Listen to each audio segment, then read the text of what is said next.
Bonjour à tous, je me présente, je suis Eugène Abraham, pâtissier. Bienvenue pour ce webinaire dédié au beau métier de boulanger et de pâtissier. La première partie du webinaire sera dédiée à la présentation des métiers et à des témoignages de ceux qui le pratiquent. Les 10 dernières minutes seront réservées pour répondre aux questions que vous aurez posées dans le chat. Vous pourrez même voter pour les questions qui vous intéressent le plus en cliquant sur le pouce. Pour parler du métier de boulanger, j'ai avec moi Émile, compagnon boulanger et formateur. Émile, peux-tu nous présenter le métier de boulanger en quelques mots? Donc bonjour à tous, je suis Émile Black, compagnon boulanger. En quelques mots, mon parcours, j'ai commencé mon apprentissage hors compagnon, j'ai fait un CAP en 2 ans. Ensuite, je suis parti sur différentes villes en ayant fait mon tour de France. J'ai été 1 an à Strasbourg, 1 an à la frontière belge, 1 an à Nîmes. Ensuite, je suis parti sur la ville de Bordeaux, je suis parti à Paris. Et ensuite, j'ai fait mon année à l'étranger en Espagne. Pour revenir du coup à aujourd'hui en tant que formateur depuis 3 ans chez les Compagnons de Bois. Le métier de boulanger, pour moi, c'est un métier du vivant où on travaille des produits et des matières premières nobles comme la farine, l'eau, le sel, la levure, sur lesquels l'homme, je parle avec un grand H, vient apporter sa signature, sa patte en fait.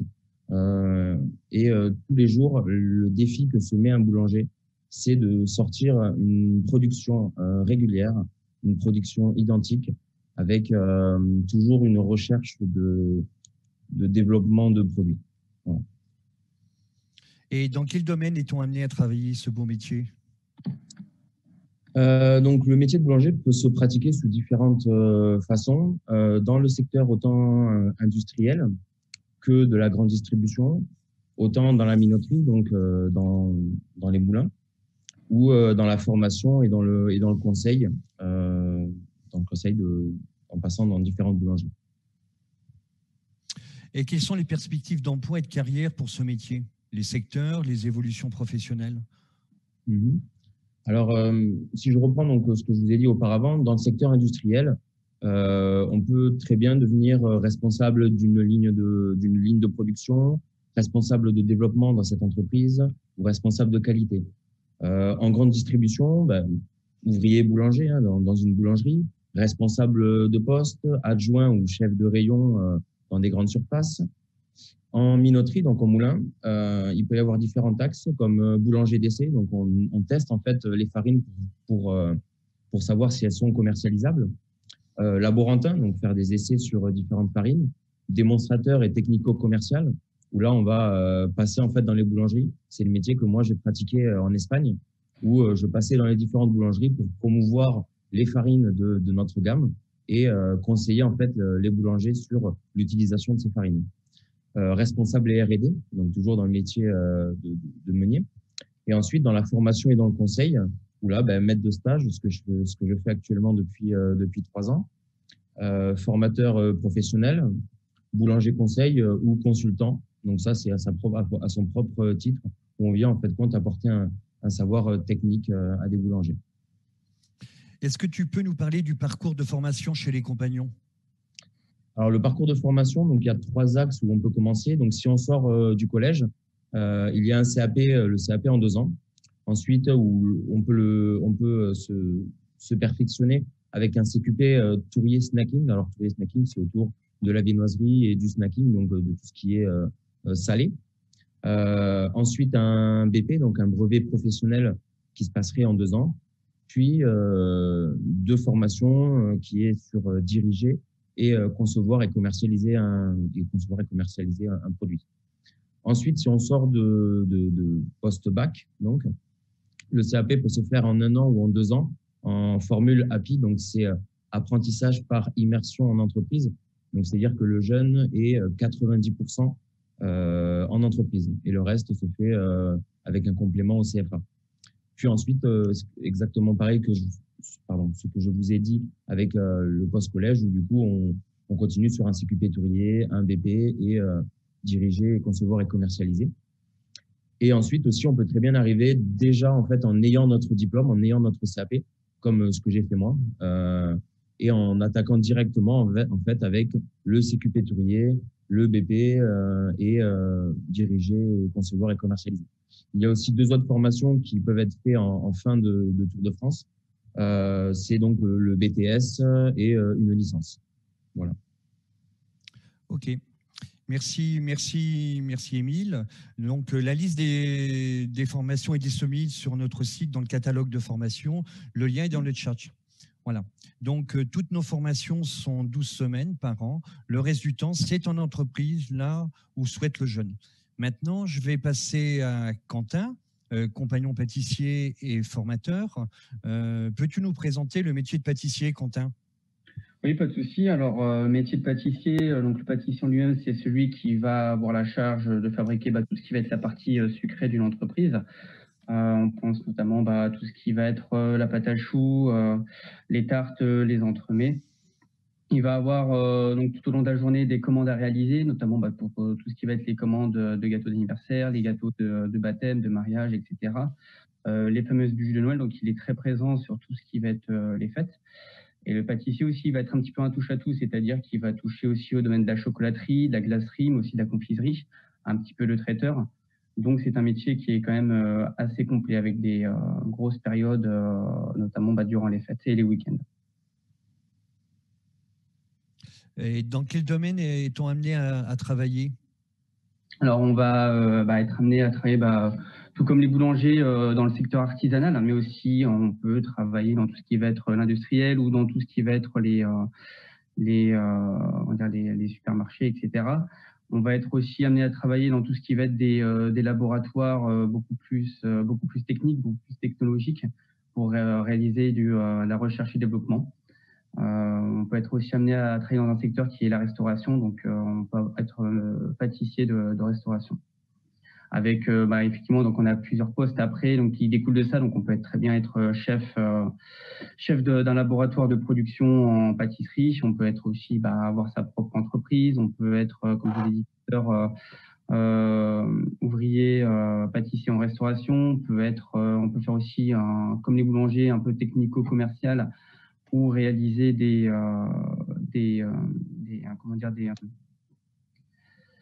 perds mes mots, une expertise au sein d'une entreprise, voilà, ce que je cherchais, afin de résoudre différents problèmes ou apporter un petit peu sa patte créative pour permettre à une entreprise de se développer sur ses produits.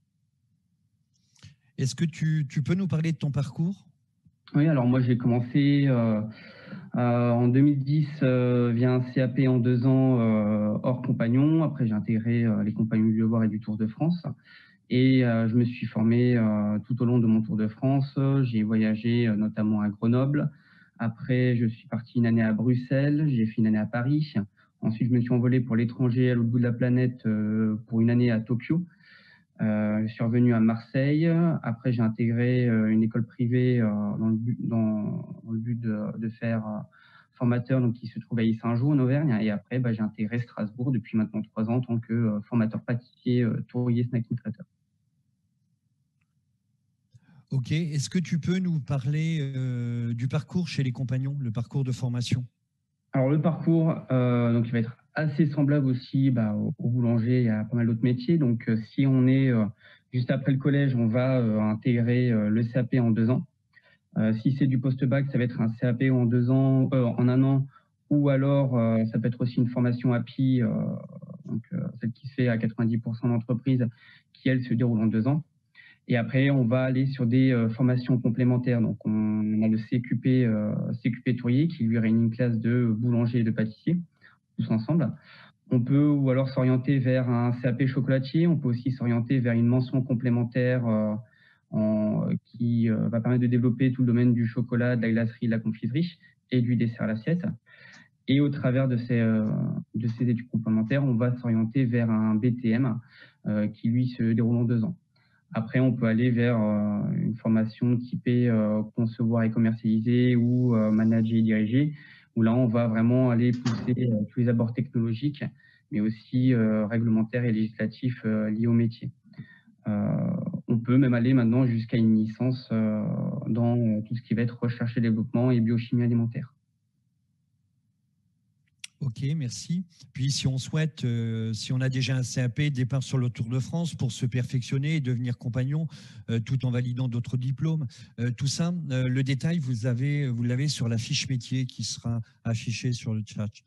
Je vais passer peut-être, est-ce que tu veux nous faire des compléments peut-être, Quentin, par rapport au Non. parcours de formation, ton parcours, parler peut-être formateur, c'est quoi être formateur chez les compagnons? Alors, donc ouais, pour finaliser mon parcours, donc j'ai suivi un petit peu tout ce que je vous ai cité. Donc j'ai fait mon CAP, j'ai fait ma mention complémentaire pâtisserie. Après, j'ai finalisé mon BTM et j'ai réalisé des études de biochimie élémentaire pendant 2 ans, tout en devenant formateur. Donc formateur, j'ai à ma charge en ce moment 5 classes différentes, donc, ce qui fait environ 80 personnes, où je dois gérer tout ce qui va être les commandes, préparer les stages de formation et donner cours, que ce soit sur les aspects technologiques du métier, donc toute la partie théorique, mais aussi toute la partie pratique, c'est-à-dire montrer le geste métier, la bonne organisation et comment réaliser des beaux produits en vue de préparer leur examen. Ok, merci. Émile, est-ce que tu veux faire un complément sur le poste de formateur chez les compagnons par rapport à ce qu'a dit Quentin? Alors, moi, l'avantage que j'avais, c'est que j'ai passé donc 2 ans en Espagne et pendant ces 2 années-là, j'étais démonstrateur. Donc, j'ai appris à former en fait des chefs d'entreprise à de nouvelles méthodes, à de nouvelles façons de faire. Et aujourd'hui, le poste de formateur, c'est retransmettre ou transmettre son métier auprès des plus jeunes. Et donc, il y a une façon de faire et d'aborder la formation qui est un peu différente. Mais les jeunes sont très réceptifs au métier et aiment ce qu'ils font. Ok, merci à tous les deux. Je vais passer maintenant la parole à Léa. Léa, je te laisse te présenter. Oui, bonjour. Du coup, Léa Moulin, compagnon boulanger sur le tour des compagnons du devoir. Voilà. Est-ce que tu peux nous parler de ton parcours? Alors moi, du coup, j'ai commencé directement après le collège. J'ai fait 2 ans d'apprentissage à Bordeaux. Après, je suis passée sur un BP en 2 ans. La première année, je l'ai fait à Cagnes-sur-Mer et la deuxième année à Paris. Et là, maintenant, je suis compagnon et du coup, je suis responsable des boulangers à la maison de Nantes. Ok. Est-ce que tu peux me dire, Léa, pourquoi tu as choisi ce métier de boulanger et qu'est-ce qui te plaît dans ce métier de boulanger? Alors pour moi, ça a été une évidence. C'est toujours été depuis toute petite le métier de boulanger. C'est le travailler la pâte, la comprendre.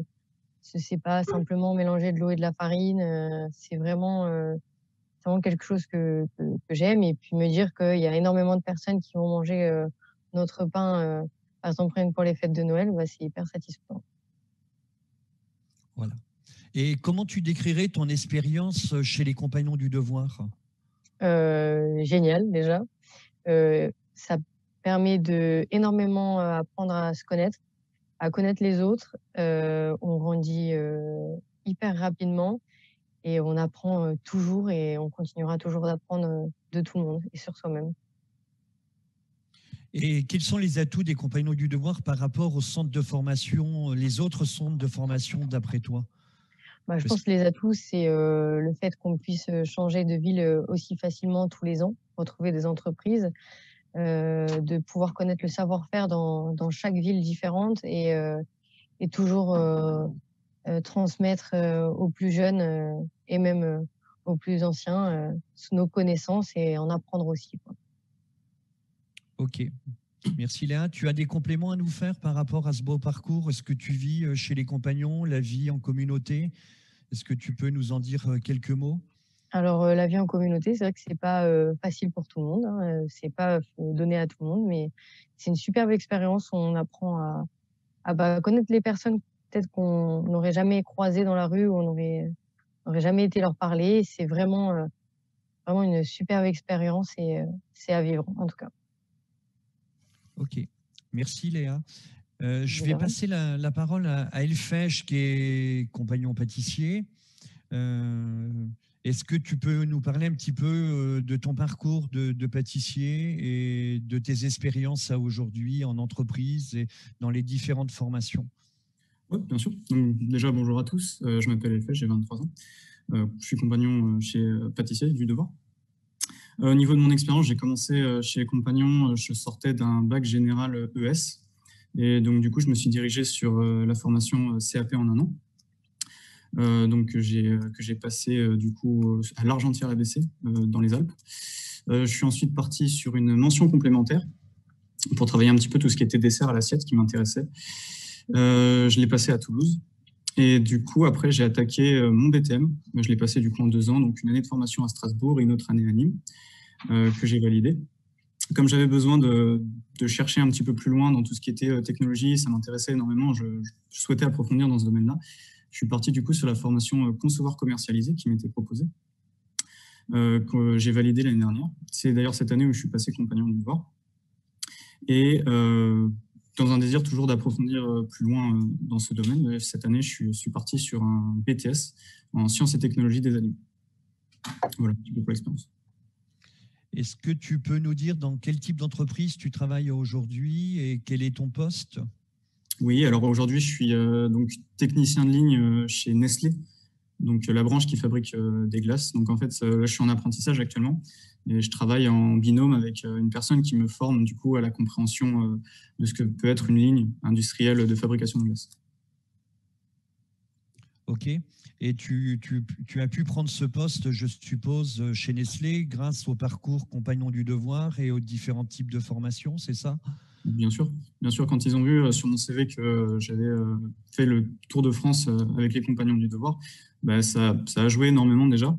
Et le fait justement que j'ai un parcours, on va dire, de formation qui soit assez lié du coup au milieu, donc au domaine de la glace, ça a été intéressant pour eux. Et en fait, il y avait vraiment une valeur ajoutée pour eux à me prendre en tant qu'apprenti dans leur entreprise.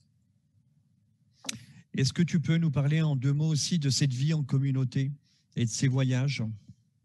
Bien sûr. C'est une expérience vraiment très enrichissante et intéressante. Alors, comme le disait ma collègue, c'est quand même assez compliqué c'est à certains moments, c'est normal. Mais comment dire, la richesse en fait du partage de l'expérience humaine, en fait, ça vous donne un autre regard sur les choses, ça vous fait prendre énormément de recul et c'est très intéressant. Et concernant le voyage, du coup, en fait, voyager, c'est super, ça vous ouvre sur le monde, ça vous fait, pareil, ça vous rend meilleur, je pense, et toujours très intéressant comme expérience. Ok, merci. On a aussi avec nous Léna.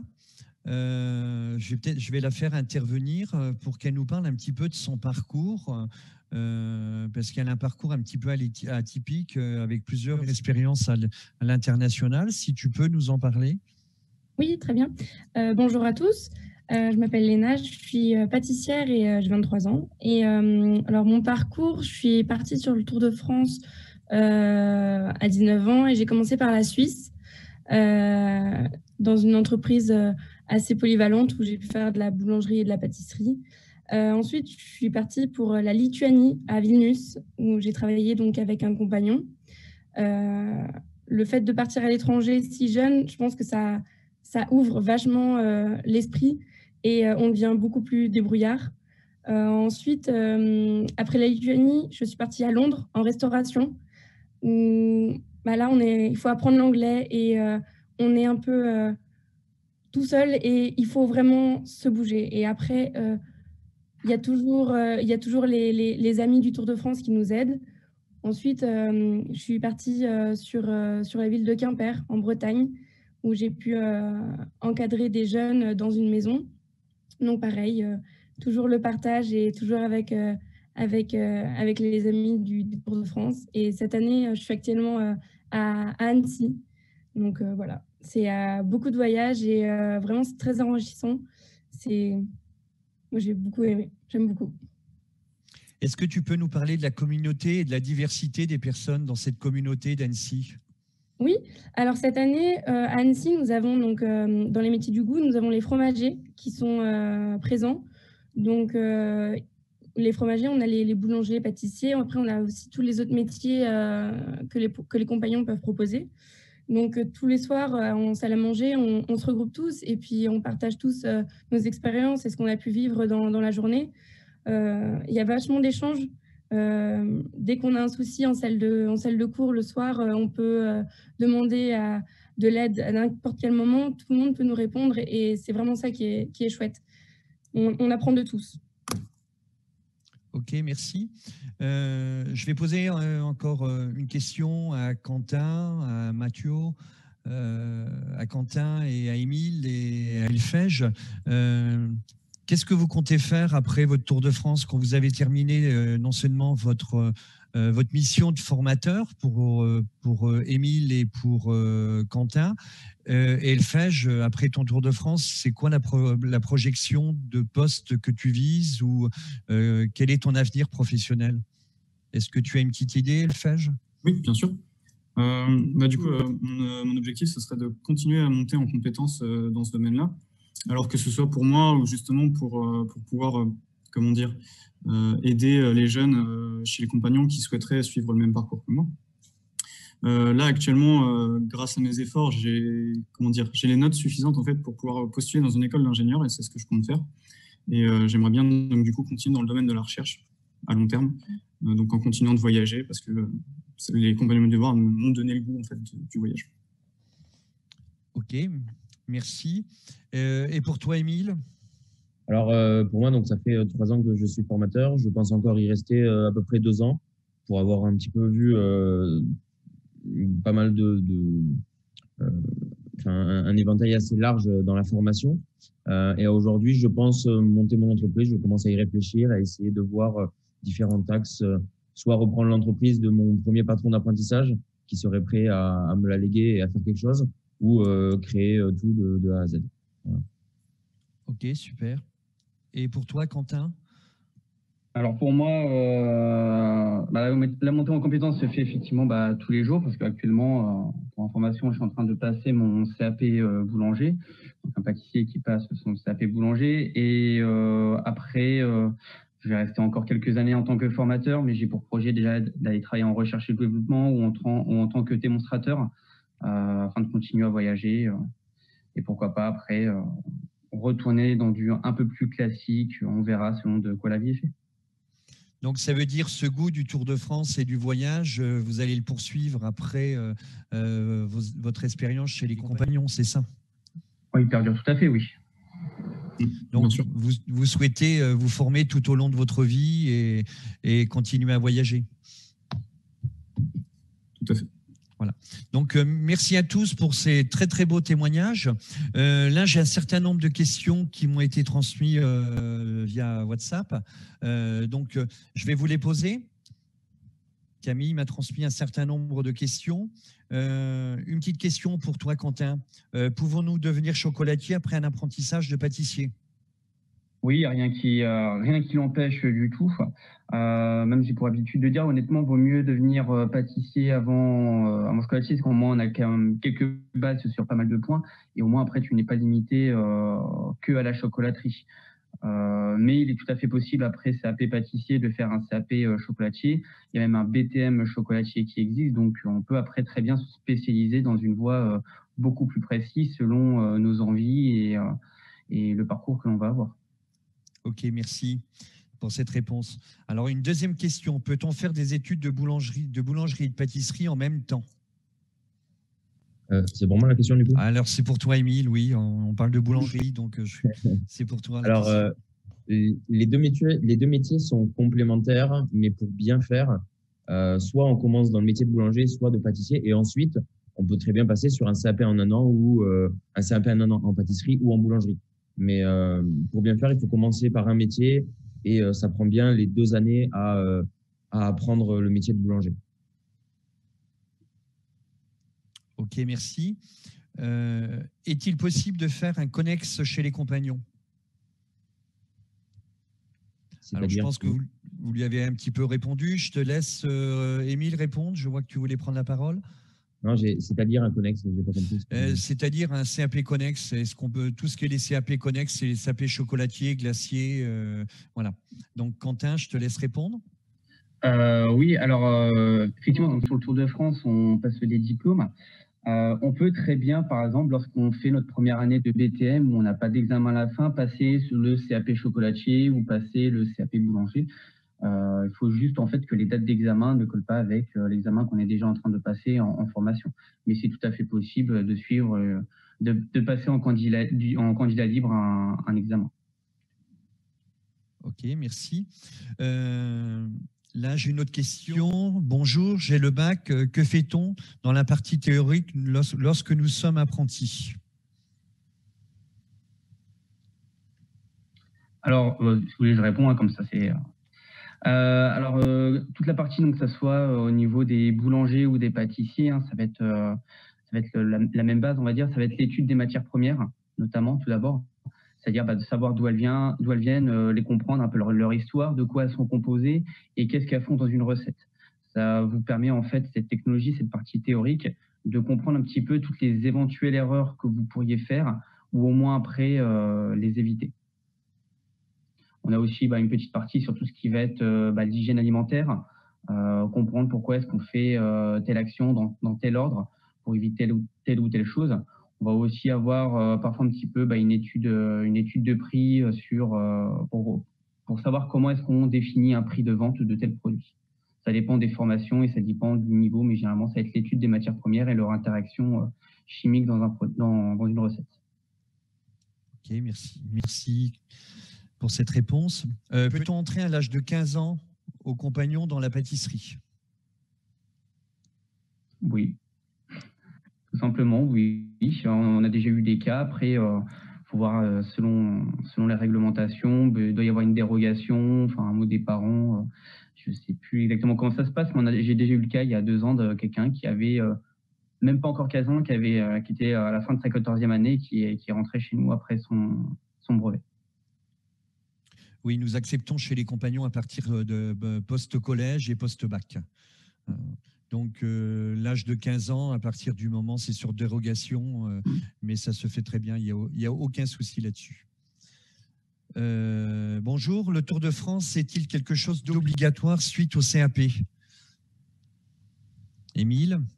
Alors, on dispense la formation donc initiale qui est le CAP. Et juste après le CAP, en fin de compte, on vous demande un petit peu si oui ou non vous souhaitez partir sur le Tour de France et donc suivre la formation supérieure, donc le BP, le CQP Tourier. Et donc oui, ça se fait sur le Tour de France. Ok, merci. Et une petite question pour l'international. Comment se passe le passage à l'étranger pendant le Tour de France?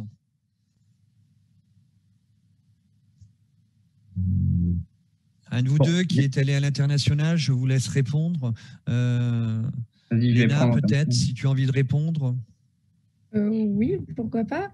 Après, c'est tout ce qui marche avec Erasmus, c'est ça? Oui, tout ça, oui. Eh bien, il y a un service international chez les compagnons qui nous encadre vachement et en fait, il nous donne les documents. On a juste à remplir les documents.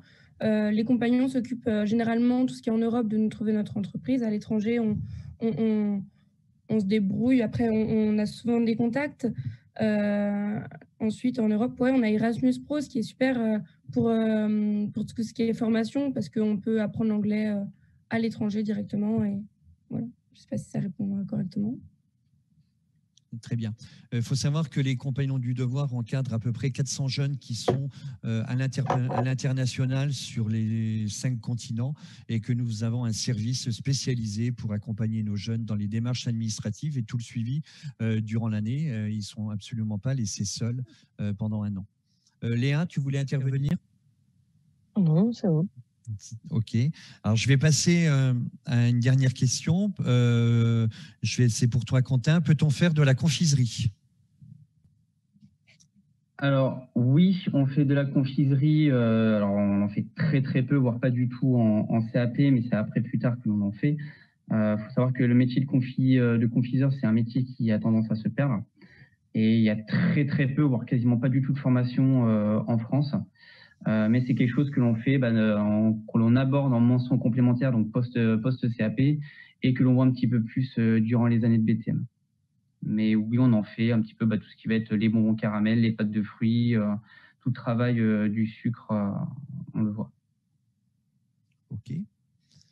Alors, existe-t-il d'autres formations après le CAP sans pour autant partir sur le Tour de France, mais en restant chez les compagnons? Alors, je vais peut-être répondre. On peut poursuivre la formation chez les compagnons, ce qu'on appelle la formation continue, sans pour autant partir sur le Tour de France. Mais là, on n'aura pas l'expérience de cette vie en communauté et du voyage. Voilà. Mais c'est possible de poursuivre une formation chez les compagnons. J'ai encore une petite question, la dernière. Peut-on faire un CAP pâtissier après avoir fait boulangerie? Oui, oui, bah, tout à fait, hein. Comme je le disais tout à l'heure, on peut très bien donc partir sur un CAP en 2 ans en boulangerie et ensuite faire un CAP d'1 an en fait en pâtisserie, sachant que toute la partie en fait compte, toute la partie éco-gestion, maths, sciences, on ne la repasse pas parce qu'on l'a déjà passé en CAP boulanger. Il y aura juste la partie métier en fait, la pratique et la technologie que l'on va venir repasser à l'examen. Ok, voilà, ça c'était la dernière question. Est-ce que vous voulez faire des compléments, donner des compléments aux questions peut-être sur les formations, le Tour de France? Elfèche, est-ce que tu as encore des choses à nous dire par rapport à ton parcours, par rapport aux questions qui ont été posées, qu'on pourrait enrichir? Là, comme ça, il n'y a rien qui me vient à l'esprit. En vrai, on a été plutôt, je pense, on a couvert pas mal le spectre de ce qu'il y avait à faire après pour les fins de formation. Donc, en soi. Alors, Émile? Ouais, après moi, je peux partager un peu mon expérience, en tout cas quand je suis parti en Espagne. C'était assez rigolo parce que donc du coup, je suis parti un peu avec mon sac à dos, hein. J'ai pris un Blablacar qui m'a amené à Strasbourg, pardon, à Madrid. Et à partir de ce moment-là, donc, j'ai eu un mois où j'ai appris l'espagnol, sachant que je ne parlais pas un mot d'espagnol. Donc, j'ai appris l'espagnol en un mois, assez rapidement, avec des cours intensifs, donc qui étaient rémunérés par Erasmus+, dans lequel j'avais dans lequel il y avait une formule où je dormais en fin de compte chez un habitant espagnol. Et juste après, donc, j'ai commencé mon travail en fait de démonstrateur, qui était d'expliquer comment fonctionnaient en fait les matières, nos farines aux clients. Donc, imaginez-vous que j'ai un mois d'espagnol et je dois expliquer en espagnol comment ça se passe.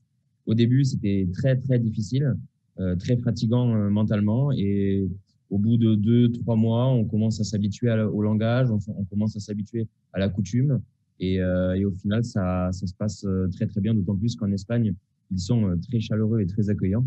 Donc une expérience qui est à refaire sans souci. Et je pense que dans tous les autres pays, c'est la même chose. D'autant plus que le moulin dans lequel je travaillais m'a fait autant partir à l'île de la Réunion qu'en Allemagne. Beaucoup de possibilités. Et si tu avais un conseil à donner aux jeunes qui nous écoutent là et qui hésitent à partir chez les Compagnons du Devoir, ça serait quoi ce conseil? Le conseil, c'est n'hésitez pas, prenez la vie comme elle arrive et foncez, sachant que ça ne sera pas forcément facile tous les jours, mais il y a des remises en question à se faire quotidiennement. Moi, aujourd'hui aussi, j'en fais, mais c'est une expérience qui est inoubliable et qui, aujourd'hui, moi, m'a forgé et m'a construit et m'a énormément aidé à évoluer. Même si on est timide, même si on a des difficultés, les compagnons en général, c'est-à-dire la formation, la vie en communauté, nous aidera automatiquement. Et Quentin, si tu avais un conseil à donner aux jeunes qui hésitent pour partir en pâtisserie, Quentin ou Elfège? Ouais, moi je dirais tout simplement, foncez, de toute façon vous n'avez rien à perdre. Vous avez tout à y gagner. Si ça vous plaît, tant mieux, comme ça au moins vous aurez trouvé votre voie. Si ça vous plaît pas, c'est pas grave, parce que vous aurez quand même appris des trucs et ça vous servira à un moment ou à un autre de votre vie.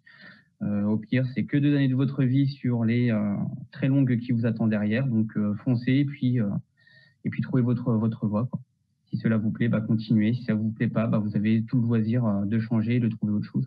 Ne restez pas buté pour une raison ou Y. Faites-vous plaisir et vivez votre propre vie. Merci Quentin. Léa, quel conseil, Léa et Léna, quel conseil vous donneriez aux jeunes?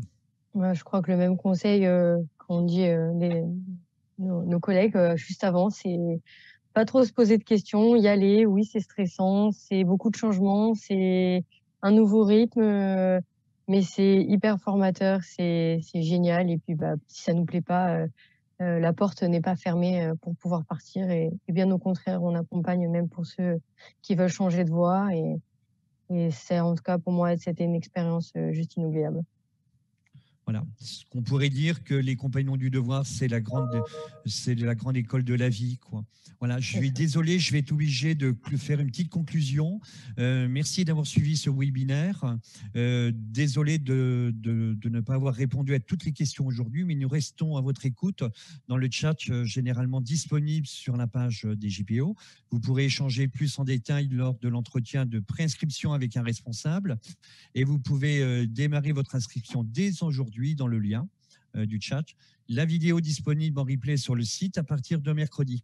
Donc, je vous souhaite à tous un grand merci pour votre participation et toutes vos questions. Un grand merci à ceux qui ont répondu aux questions. Et puis, à une prochaine fois, j'espère, sur le beau Tour de France, en espérant vous rencontrer. Merci à tous et bonne fin d'après-midi.